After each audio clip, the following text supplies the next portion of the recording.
All right, the time is now for all day sit. So I wanted to share with you my backpack, how it's loaded out, exactly what I take for all day sits. Mentally, I am 100% prepared for 13-hour sits.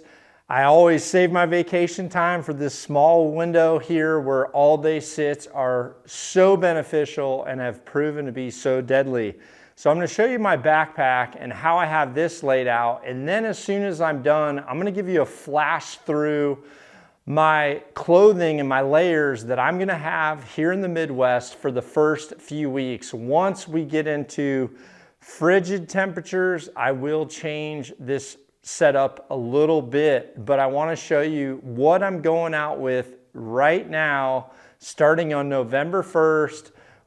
For these all-day sits. So this is my backpack. This is one I've had for quite a long time. It's a Sitka pack, and first off, when I get to that tree, I take this pack off and I'm going to get access to a few things that are critical. First, right here in this pocket that's on top and easy to access is going to be my bow rope. If I don't have a bow rope already installed at a tree stand location, I'll make sure that I hook that up and I'll tie that to me so that when I go up, I'm able to pull my bow. Don't try to climb a tree with your bow in one hand, going up with only one hand holding on. Trust me, you don't want to be a statistic. Please have your bow rope easy to access. The other thing I have is I have my safety belts line with the sliding Persic knot. So this is what you will put around the tree once you're up there. Hopefully you have that lifeline from the bottom of your stand all the way to the top to where you can slide that Persic knot from your safety harness as you're going up. But this is what I put around the tree, and I'll cinch it tight above me so that the safety line is above my neck so that I'm able to draw, and also if I were to fall, there isn't slack. But I have this right here hooked to this outside so that I always have it. When I get to the bottom, I'll take my pack off. I'll go ahead and put that thing back on. If my bow's on the ground, I'll roll up my line, put it right back there in that outside pocket. So it's all right here on top. Now, when it comes to my side pockets, on my side pocket, I have my rattling antlers right here in this outside wing. I keep them right there. They slide in the side, and once those are off, I'll normally hang them in my tree where I'm able to access them. Otherwise, once this is open and empty, I will set them inside of my pack, which is hanging on a hook to my side. Now in this outside wing here is where I have my video camera. I normally film myself. So when I go up in the tree, I'll take that pack off. I'll hang my pack on that hook that I was talking about, and I'll grab my base to my camera arm. That's what I have here in the main compartment. I'll grab that base, I'll mount it where I need to, and once I do that, I'll go to this other outside bit where my arm is right here. I keep this arm slid down the side, so I'll pull this arm out, I'll extend it, I'll put it in place, then I'll remove my camera from this outside bag, which should be on one side of me or the other, and I'll slide the camera in position and get it out of the way. Once I've done that and I have the bulk of my weight off my back and I've got my camera set, then I'll go ahead and pull my bow up because everything's free and clear and I'm not trying to juggle too many things at once.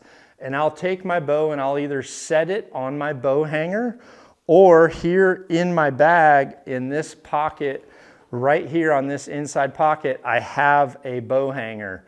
So again, once this is hung up, I can access that bow hanger. If there's any limbs that I need, I have a limb trimmer right here. And I also have the bracket for an ozonics. If you like an ozone machine, then I have that all right there so I can access those three things that I need immediately. Now the other thing that's going to be in my pack is going to be a grunt tube. Grunt tube is going to be essential to have. I've always got it in there and I've got it right in one of these side pockets so I can always easily get to it. Again, the rattling antlers and these are essential. The other things that I'll have in my pack is in this top zipper right here is where I will have my license. And I'll also have some gloves, some field dressing gloves that are in there. In the next pocket right here, I actually have a small thing of release lube. Now the reason I have this is because this actually works really good if you ever get into a hunting blind, a hard blind that has movable windows.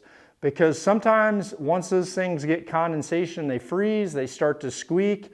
This release lube has come in essential a few times to make a few drops for any types of squeaks. Same is true if you have had a tree stand that's been sitting out all year, that seat starts to creak, you can give it a few drops, makes a huge difference. So I actually have that in one of my pockets. The other things that I have is I have a flashlight and I have a roll of tape in that next pocket. The other things that I'm going to take is going to be, I've got my knife in this bag as well. I've got field wipes, dude wipes, those are going to be essential. And then I also have any type of food that I've packed. Make sure you packed food to stay. This is so important. Being comfortable, having any extra layers that you need to in your backpack, having some hand warmers, whatever you need to do to be comfortable all day. Pre-planning for those all-day sits is really the difference of being in your stand or giving yourself an easy reason to get out. The other thing that's important is extended batteries. One of the easiest ways to convince yourself you need to get out of the stand is if your phone is running out of juice. So charge this battery. I charge my extended battery. I actually have two of them. I charge extended batteries at the same time I'm changing my camera batteries. I've got an extra camera battery and these extra phone batteries in here, which make a huge, huge difference in making sure you stay in your stand. Now, the other thing that I have is I actually have a little trimmer as well. These things are so important, and I have them in my pack always because when I get into a stand, or sometimes even if I'm going into a new location that I haven't been in a while, say I'm walking past things that are making a bunch of noise as I'm going in, and if this is a spot that I know I'm going to return to, I'll take those trimmers out and I'll actually trim some of those on my exit out of that stand for preparation for the next hunt. So when I'm going in, I'm not hooking branches in the dark, snapping twigs, hooking things on my backpack, etc. Super, super important. Now, the other thing that I'm always going to have is I'm always going to have a thermos. Typically, I bring two of these, if I'm honest. I have one with hot coffee and I have one with hot soup. Hot soup has really helped me stay in the stand. It gives me something to do after lunchtime. I can sip on that just in case I get a little bit cold towards the afternoon. I can sip on it, helps curb my hunger. Depending on what you like to eat, before I was keto, I liked peanut butter and jelly sandwiches or whatever you choose, make sure you have those. I also have coffee. One of the things I love about having it in my Yeti is when I seal this, it does really help contain the scent. So that's exactly how I load out my pack. It's super easy. I've got everything exactly in the spots that I need it once I get up and I hang it to my side. And this thing's ready to go. Has everything that I need for self-filming and calling deer, as well as being in that stand all day. If you're someone who is up in the air about whether you should take a leak off the tree, if you're not someone that believes in that, if you believe in containing that scent, one of the things that I recommend is some of the twist type ice bags that you can get from like a Walmart or a Walgreens. Those big bladders are thick. They're not going to pop in your bag. You can fully seal them with the top and they have a big lid on them. That's another thing. Other than my backpack, I'm going to give you a quick walkthrough right now of the layers and my footwear that I'm going to have here for the first few weeks of the rut. I'm really excited that Sitka has finally brought out subalpine in some of the whitetail gear. Now, for these first few weeks, our temps are going to be in the upper teens, and sub-freezing for several of the days, getting into maybe the mid-50s, then it's gonna warm up. But to start off, I've got a wool mock neck. Then I'm gonna put on my Hex, followed by this Fanatic hoodie top. The Fanatic hoodie is always a layer that I'm gonna have directly under my outerwear, always, because I love that it has the built-in little mittens and it also has the hood and full face mask. So this is essential. The thickness of this first layer will really depend on what those temperatures are gonna be, but the Fanatic hoodie is definitely a set that I'm always gonna have on.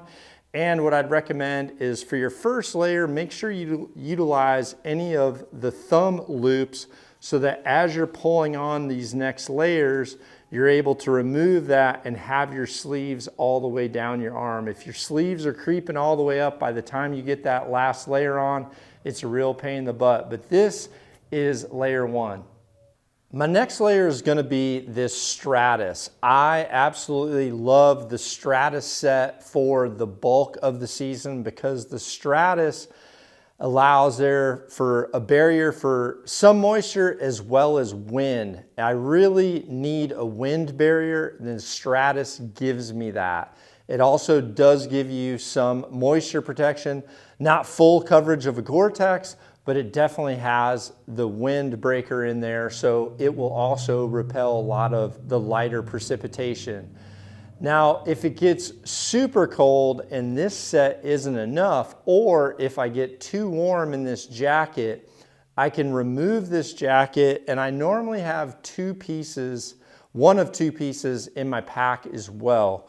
It's either gonna be, if it's a little bit warmer during the day, I will bring the Stratus vest because I can remove this jacket, I can utilize my Fanatic hoodie that's underneath, and I can go down to this vest so that I have wind protection and some moisture protection on my main body, but my arms are a little bit freer and I have a little bit more breathability.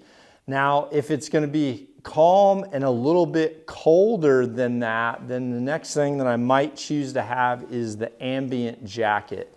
But these are really the main things that I will have unless it's all out raining, and in that case, I'll have to add on a rain barrier, and in most cases it would be too hot over the top of this, so I might go with that ambient and then my rain barrier over the top of that. One of the things that's really important to me when it comes to whitetail gear or whitetail outfits is large cargo pockets. The Stratus has really large cargo pockets on it, as does the Fanatic set. And I love that because I need to have calls in my pocket, I need to have my phone in my pocket, I need to have that battery charger in the pocket. Sometimes I keep my drinks in there so I'm not having to reach to the pack. But having these large cargo pockets is absolutely critical.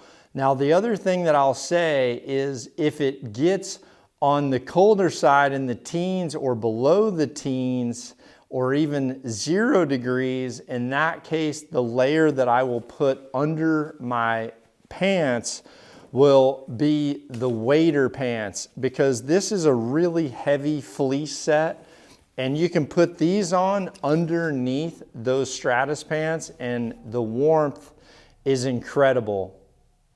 Now, some of the last accessories I know you've seen me in is one of these wool beanies. I love a wool beanie. I can pull these over my ears just in case I don't want to have my full face mask up. Normally my beanie is in my left cargo pocket. My gloves are flipped together in my right cargo pocket. Now, I normally like the thin wool gloves, more like a liner, and I normally keep my hands in my pockets. I like thin gloves on my hands, and I also prefer a glove that isn't tacky. I don't like a glove to where when I'm grabbing my bow or trying to turn my bow that I have torque in it. So I actually really like these gloves, even though they're a little bit on the cooler side. If I'm sitting to where I can store my hands in my pockets or in a muff or have hand warmers, then I'll do that. If I have to go to a thicker glove, I'll normally go to one about this thickness right here at the max. Otherwise, I'm gonna probably use some type of a mitten to where I can have that in my pocket and slide my hand out to where I then have this thinner liner on there, because when I'm shooting a release, I wanna still be able to have some sensitivity to the trigger, and I also wanna be able to have a torque-free grip. So when it comes to accessories, that's my choice. That completes my outfit. Hopefully, if you put all this stuff together, you're gonna be ready for all day sits and punching that tag here during the rut.